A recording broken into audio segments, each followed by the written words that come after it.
bienvenida.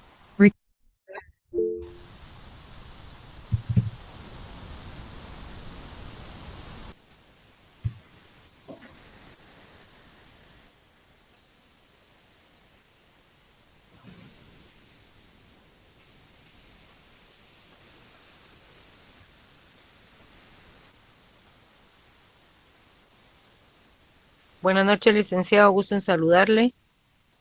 ¿Qué tal está, Loren? Mucho gusto de saludarla. Bienvenida. Gracias.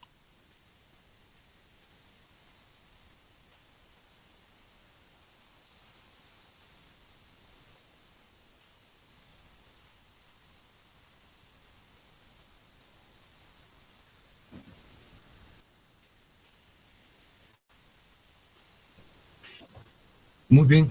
Como de costumbre les presento un saludo afectuoso, lo presento con todo respeto y asimismo hago votos sinceros porque todos estemos bien. Esto parece reiterativo, como que si fuera una fórmula diplomática, pero realmente no es así, sino que es un pedimento al Altísimo de todo corazón, ¿verdad? Para que nuestro grupo familiar se encuentre bien y así se conserve, nuestra comunidad académica también se sustente en las mejores bases y podemos completar los objetivos que estatutariamente se le asignan a la Universidad Nacional, que es la tricentenaria y gloriosa Universidad de San Carlos, y que también nuestra patria, ¿verdad?, tan conmovida por tanto suceso o aflictivo, sea conducida a los puntos de equilibrio que todos necesitamos para que la vida colectiva produzca los objetivos derivados de la paz y la tranquilidad. Sí sea, ¿verdad? Fíjense que yo deseo presentarles o reiterarles mi disculpa porque no estuve con ustedes conectado de manera directa, sino les presentamos una grabación de una exposición, pero ocurre, como se lo señalaba, que es una persona muy próxima a mí, concretó sus estudios de secundaria y pues, lógicamente pues, tuve que ir y me sentí también muy satisfecho y grato por ese logro de mi nieto, ¿verdad? Porque solo tengo dos. Así es que les reitero esa disculpa. Les pido bueno, que creo que ustedes me entienden, ¿verdad? El día de hoy vamos a abordar dos temas brevísimos, ¿verdad?, que son la parte final de nuestro programa. Y tiene mucho que ver, lógicamente, con la promoción de las garantías constitucionales, o sea, todos los mecanismos que son propiciatorios de la defensa de la Constitución, que ya hemos estudiado, tal vez con la prolijidad deseada, ¿verdad? Porque es menester en algunas ocasiones concretar algunas actividades que todavía no pudimos realizar por la falta de presencialidad. Pero en la medida de que fue posible, pues, hablamos del amparo, presentamos el esquema de su promoción y desarrollo, hablamos de la exhibición personal y de las inconstitucionalidades. La inconstitucionalidad en caso concreto y la inconstitucionalidad general o abstracta. Hoy vamos a hablar de mecanismos relativamente recientes, muy importantes, que son los siguientes. Aquí les presento el temario de esta noche. Empieza con el tratamiento del bloque de constitucionalidad. Ya lo tienen ustedes a la vista, ¿verdad? Sí, ya. Muchas gracias. Fíjense que inicialmente vamos a hablar del bloque de constitucionalidad. Y para exponer, para explicar en qué consiste el bloque de constitucionalidad, es menester traer a cuenta algo importante, ¿verdad? Está expuesto en el numeral 1.1. Ya hemos dicho, reiterado, manifestado, enfatizado que los mecanismos para preservar la superlegalidad de la Constitución son básicamente los que yo acabo de enumerar, ¿verdad? El amparo, la exhibición personal y, de manera específica, los procesos de inconstitucionalidad. Hablamos de la inconstitucionalidad en caso concreto. Disculpen que sea tan reiterativo, pero es menester traerlo a cuenta, evocarlo, por el tema que vamos a abordar o que ya estamos abordando. La inconstitucionalidad en caso concreto que posibilita que dentro de un expediente en particular, una persona o un grupo de personas evidencie que una de las leyes que se le pretende aplicar es inconstitucional en relación a él o a ellos. Es un grupo, no es la sociedad completa. Y dijimos que en caso de que la inconstitucionalidad en caso concreto sea acogida y declarada, entonces la norma que se está atacando no se aplica, pero no se expulsa del ordenamiento jurídico. En tanto que la inconstitucionalidad abstracta o general es planteada en relación a un dispositivo, a un precepto, a una norma, a una ley que afecta a toda la colectividad. Y en caso de ser acogida, entonces produce la expulsión de la norma del ordenamiento jurídico. Aquí, la norma que atenta contra la Constitución deja de existir, porque reitero, repito e insisto, es expulsada del ordenamiento jurídico. Bueno, estamos hablando de las inconstitucionalidades. Y fíjense que durante muchos años, incluso hasta 2011, que fue el año en que yo dejé de ser magistrado, el parámetro de constitucionalidad era la Constitución Política de la República, ¿verdad? El único parámetro de constitucionalidad era la Constitución Política de la República de Guatemala. Y ustedes podrían decirme, pues por supuesto, ¿verdad? Si se plantea una inconstitucionalidad es porque existe una norma que irrespeta la Constitución.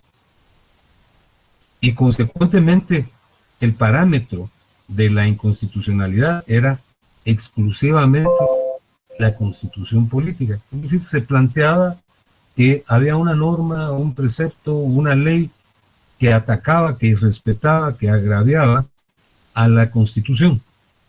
Se examinaba y si en efecto se advertía que existía esa colisión, esa norma, repito e insisto, se expulsaba del ordenamiento jurídico. Pero fíjense que a partir del año 2012 las cosas cambiaron de manera significativa por la siguiente razón. Eso está explicado en el 1.2. Fíjense que el derecho internacional de los derechos humanos cobró un auge muy significado. Debió tenerlo siempre, ¿verdad?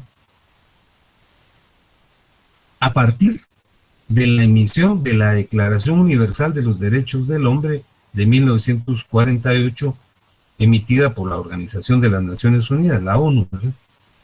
Fíjense que esto posibilitó un cambio dramático, porque las relaciones internacionales, como nos explicaban hace mucho tiempo a quienes estudiamos en el siglo anterior, eran normas y preceptos que regulaban las relaciones entre estados, relaciones diplomáticas, relaciones comerciales, relaciones académicas, pero eran relaciones que se promovían entre dos países, dos naciones. Pero a partir de la emisión de la Declaración Universal de los Derechos Humanos, fue cobrando auge la tutela de los derechos esenciales de las personas. Y ya no se trató únicamente de relaciones, como se lo señalo aquí, multilaterales, ¿verdad?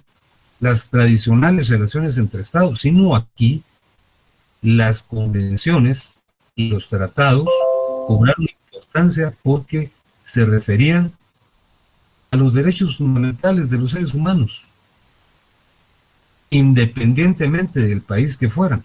Entonces, adviertan ustedes lo que les estoy diciendo. Inicialmente el parámetro de constitucionalidad era única y exclusivamente la Constitución. pero a partir de 1948, con la emisión de la Declaración Universal de los Derechos Humanos,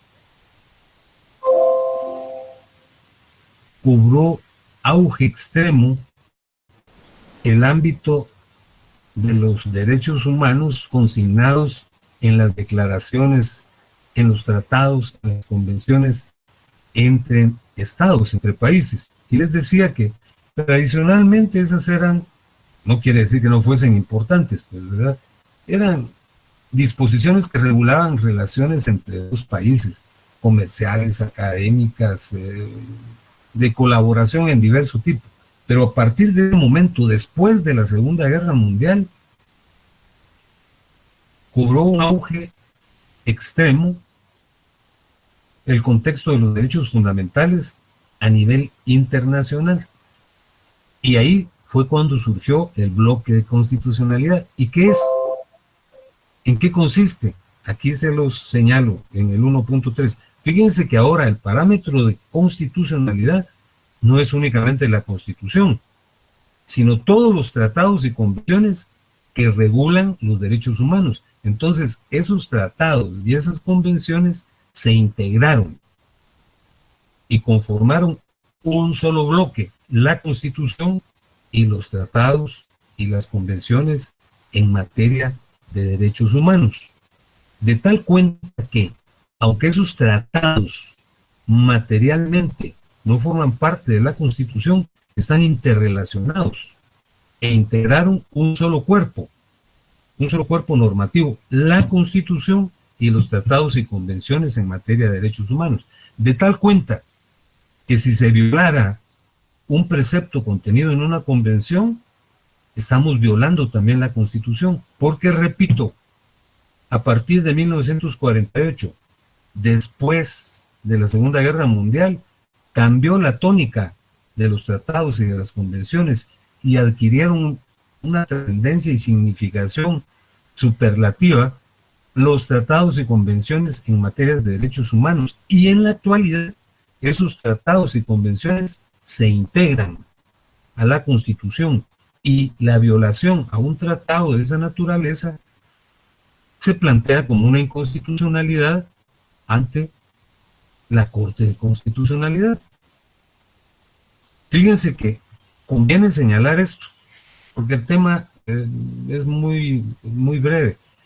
Esto no es nuevo realmente, ¿verdad? Yo les he señalado que a partir de 1948 el contexto de los derechos humanos cobró extrema trascendencia, pero el bloque de constitucionalidad se originó en Francia en los años 70, ¿verdad? Bloc de constitucionalité, le decían ellos, ¿verdad?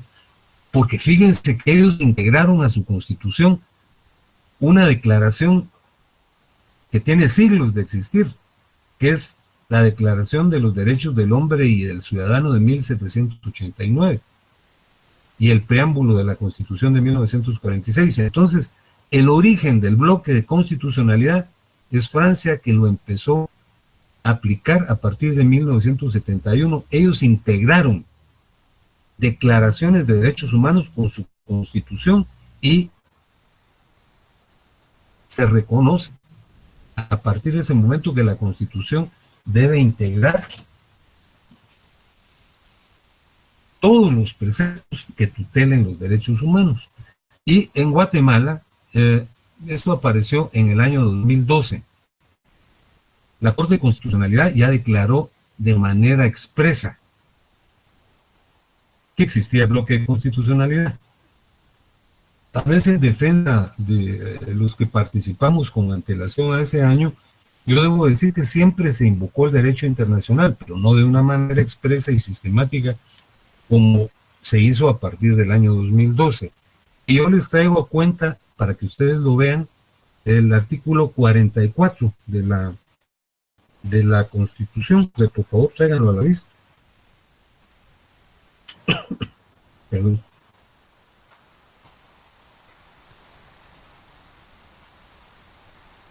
¿Ya lo tiene a la vista? Sí, licenciado. Muy bien. Leámoslo. Dice: derechos inherentes a la persona humana. los derechos y garantías que otorga la Constitución, oigan esto, no excluyen otros que aunque no figuren expresamente en ella, son inherentes a la persona humana. Ese es el fundamento del bloque de constitucionalidad. Aunque no estén incluidos materialmente en la Constitución, si están contenidos en tratados, en convenios, entonces, tal y como dice la Constitución, por ser inherentes a la persona humana, deben aplicarse. Eso es lo relacionado al bloque de constitucionalidad. Y más recientemente apareció este otro tópico, que también tiene una brevedad muy significada, que se explica con extrema rapidez. Es el control de convencionalidad. Fíjense pues, en el bloque de constitucionalidad, el parámetro es la Constitución y los tratados y convenciones internacionales. Ahora veamos qué pasa con el control de convencionalidad. Fíjense que aquí preguntamos qué es el control de convencionalidad, y para responder esta pregunta es necesario traer a cuenta un poco de historia reciente. Fíjense que en Costa Rica, hacia el año 1969, se celebró un cónclave muy importante, ¿verdad?, conocido como el Pacto de San José. El resultado de ese cónclave, ¿verdad?, se llamaba Conferencia Especializada Interamericana sobre Derechos Humanos. Lo convocaron y hubo una afluencia muy significada, ¿verdad? Concurrieron muchos estados y intervinieron representantes de casi todos los estados de la OEA, de la Organización de Estados Americanos. Entonces se hizo una serie de planteamientos, una serie de formulaciones que tuvieron una consecuencia especial, y fue redactada la llamada Convención Americana sobre Derechos Humanos. Cobró vigencia casi 10 años después, en 1978, y Guatemala la ratificó increíblemente, ¿verdad? La ratificó ese mismo año. Entonces se incorporó a la legislación patria lo que se llama usualmente Pacto de San José. Entonces, repito, en 1969 hubo una convocatoria por parte de la Organización de los Estados Americanos para la celebración de una conferencia específica en Costa Rica, que se llamó Conferencia Especializada Interamericana sobre Derechos Humanos.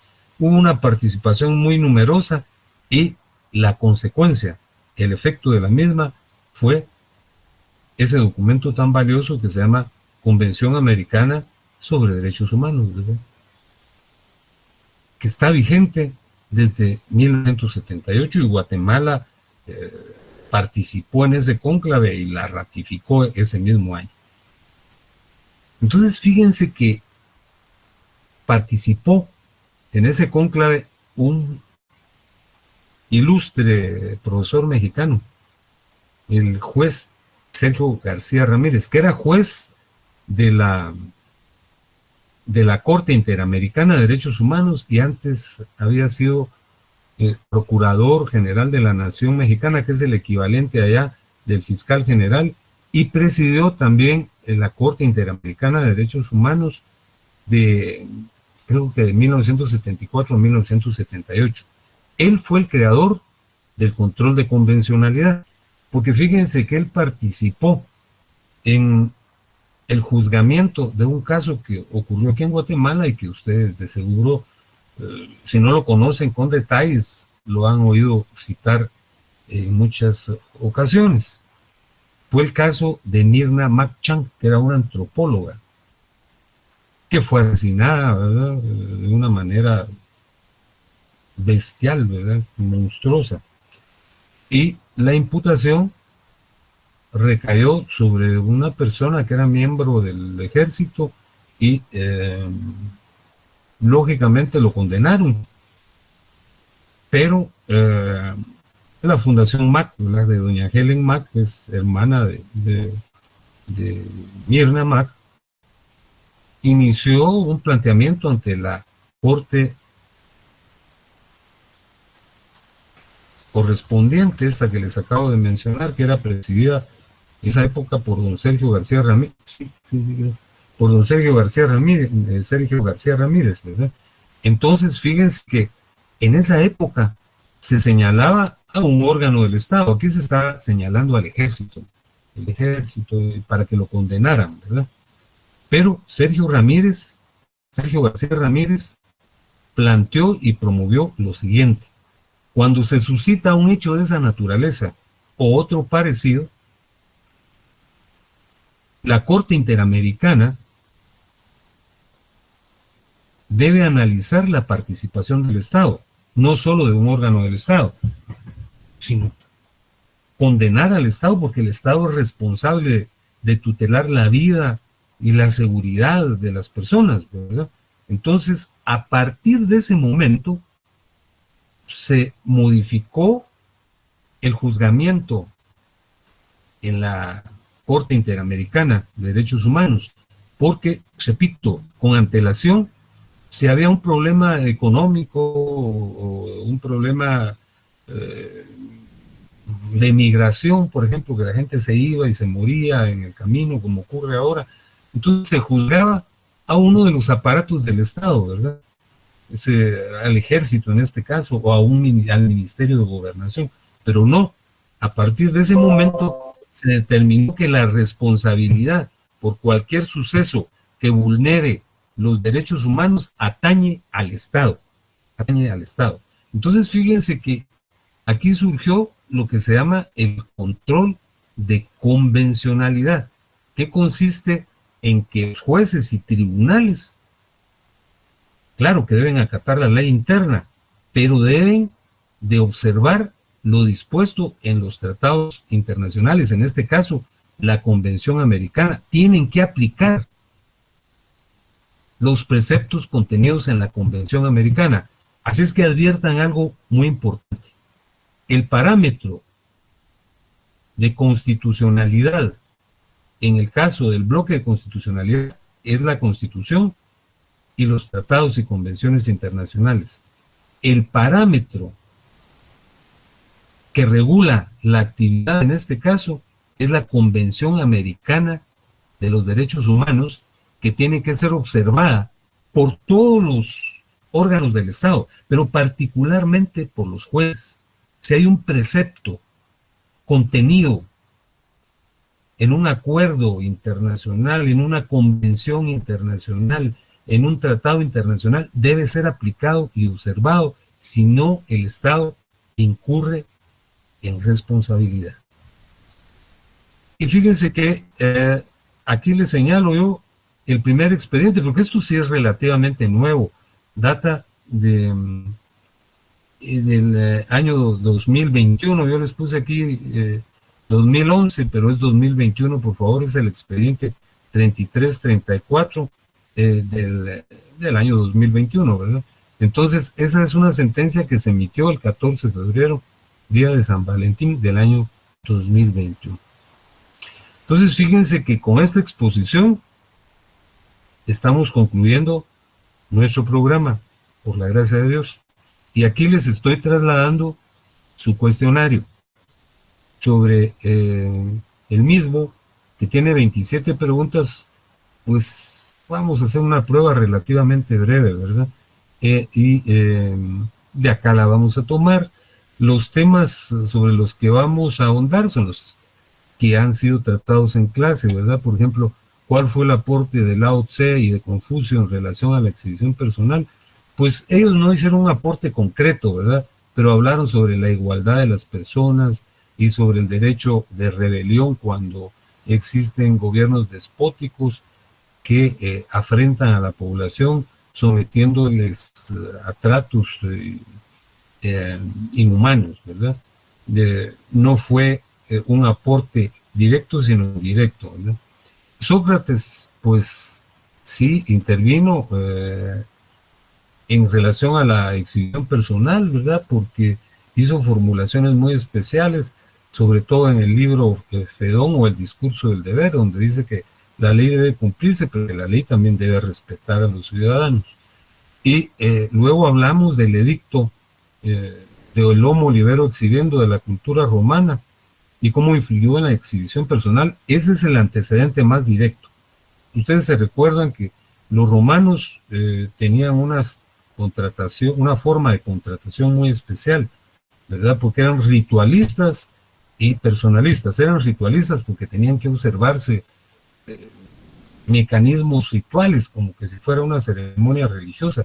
Para hacer un contrato se vestían de cierta forma, se ponían su túnica virilis, etcétera, ¿verdad? Eran ritualistas, pero también eran personalistas, porque si el deudor incumplía, entonces le aplicaban salvajes tratamientos, lo flagelaban, lo mutilaban, o lo más bonacible era que lo sometían a servidumbre. Y a veces condenaban al deudor a 5 años de servicio al acreedor y el lapso se pasaba y no lo liberaban. Entonces él interponía el edicto del Homo Libero Exhibiendo, que es el antecedente más directo de la exhibición personal. En la Carta Magna ya apareció la exhibición personal, ¿verdad? Porque los ingleses, es increíble, ¿verdad? Que aún con gobiernos, bueno, con su estructura monárquica, ellos fueron los que generaron la exhibición personal con la Carta Magna en 1215, ¿verdad?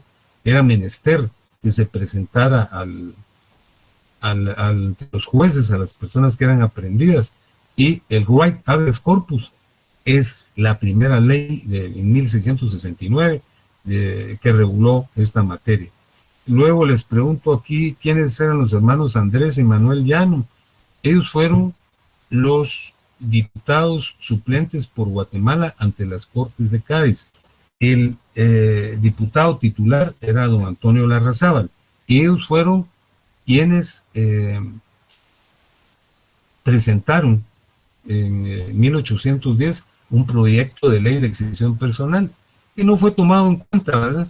Pero es algo verdaderamente sorprendente que bueno, eran guatemaltecos, ¿verdad? Pero eran criollos y acudieron y allá presentaron este proyecto.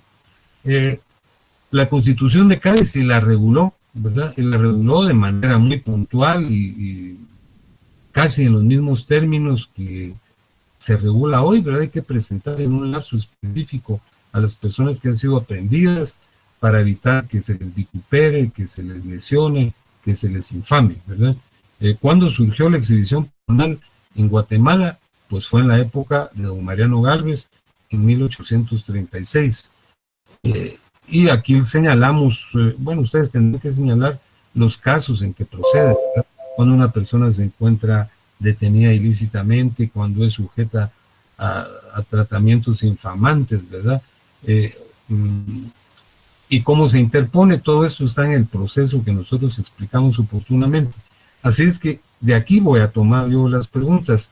Creo que serán, bueno, lo ideal sería que fuesen 15, ¿verdad? Pero, bueno, sí, yo creo que van a ser 15, ¿verdad? Para que sean 2 puntos cada una. Y aquí lo último que vimos, ¿verdad? El fundamento del control constitucional, pues es la circunstancia de que la Constitución está dotada de superlegalidad y que las leyes ordinarias no pueden agraviarla, contrariarla, sesgarla. Y los tipos de control normativo que existen, pues son las inconstitucionalidades de las que hablamos. Aquí les pregunto también quién fue el juez Marshall, que en 1803 fue quien generó el Judicial Review de los Estados Unidos, que es el antecedente de la inconstitucionalidad en caso concreto en Guatemala, ¿verdad? Y el control concentrado es desde el de Hans Kelsen. Bueno, aquí estamos con las preguntas que formularemos en el examen, pues no todas las 27, sino probablemente unas 10 o 15. Pues yo quiero concluir presentándoles mi gratitud. Ustedes han sido muy especiales y me han permitido trasladarles mis modestas experiencias en esta materia. Y pues lamento que no hayamos tenido presencialidad para tener yo el honor de estrechar su mano o darles un abrazo, pero les deseo lo mejor y ustedes tendrán, ya tienen la forma de cómo comunicarse conmigo. Si de alguna manera yo les puedo servir, siempre estaré a la orden de ustedes. Así es que Dios los bendiga y les recuerdo que nuestro examen es el 20, es decir, ustedes tienen una semana para preparar su cuestionario, que como lo hemos hecho usualmente, de allí tomaremos las interrogantes que se van a completar en la prueba final. Así es que mi saludo afectuoso y deseo que tengan buena noche. Muchísimas gracias, Lic. Gracias, licenciado. Gracias, licenciado. Muy amable. Gracias, licenciado. Buenas noches. Buenas noches.